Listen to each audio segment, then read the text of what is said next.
বাঁকুড়া নিশ্চিত, বিষ্ণুপুর নিশ্চিত, এবং এই দুটো আসন থেকেই রেকর্ড ভোটের ব্যবধানে রেকর্ড মার্জিনে জিতবে তৃণমূল কংগ্রেস। এই কথাটা আপনাদের সামনে সবাইকে নিতে হবে।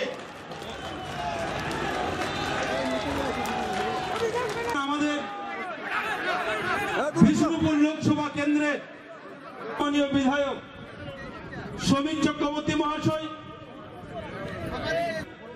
আমরা এই নির্বাচন এলে শুধু মিটিং আমরা করি না, আপনারা জানেন, বিনিময়ে আমাদের তাদের কাছ থেকে আশীর্বাদ চেয়ে নেওয়া।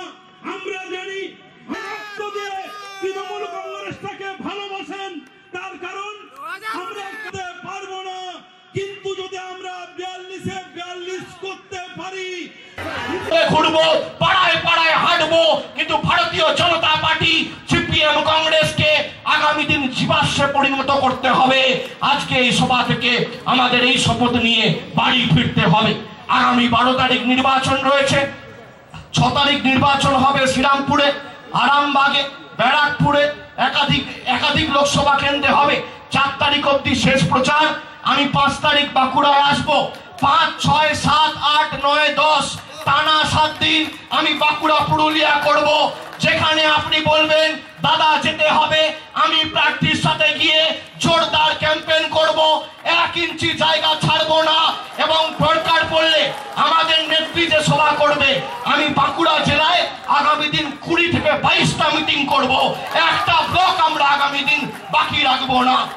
আগামী দিন আমাদের লড়াইটা একযোগে করতে হবে, এবং যে যে বুথের দায়িত্বে আছেন মাথায় রাখবেন, আমাদের নেত্রী আমাদের কাছে, আমি মনে করি দার্শনিক, এবং তার থেকে শিক্ষা নিয়ে আমরা কি দেখেছি, বাংলায় এমন একজন মুখ্যমন্ত্রী যে সারা বছর জেলা থেকে জেলা ছুটে বেরিয়েছে। যে জেলায় কাজ করছেন সে জেলায় কাজ করুন, তাকে রাজ্য নেতা হওয়ার দরকার নেই। যে ব্লকে কাজ করছে সে ব্লকে করো, তাকে ব্লকের নেতাই হও, তাকে ব্লকের মানুষের পাশেই থাকো, তাকে জেলার নেতা হতে হবে না।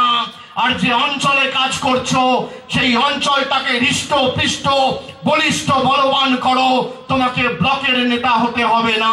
আর যে বুথে কাজ করছো বুথে বুথে ঘোরো, বাড়িতে বাড়িতে ঘোরো। আগামী দিন বুথের অতন্দ্র প্রহরীর মতো পাহারা দিয়ে দলকে সেই বুথে শক্তিশালী করে তোলো, তোমাকে অঞ্চলের নেতা হতে হবে না। ভালো কাজ যদি করো, এই দলটার নাম তৃণমূল কংগ্রেস। আগামী দিন অনুবীক্ষণ যন্ত্র দিয়ে খুঁজে আমরা পরীক্ষিত সৈনিকদের শীর্ষে এনে বসিয়ে আগামী দিন সাংগঠনিক দায়িত্ব দেবো, এ কথা বলার কোনো অবকাশ নেই।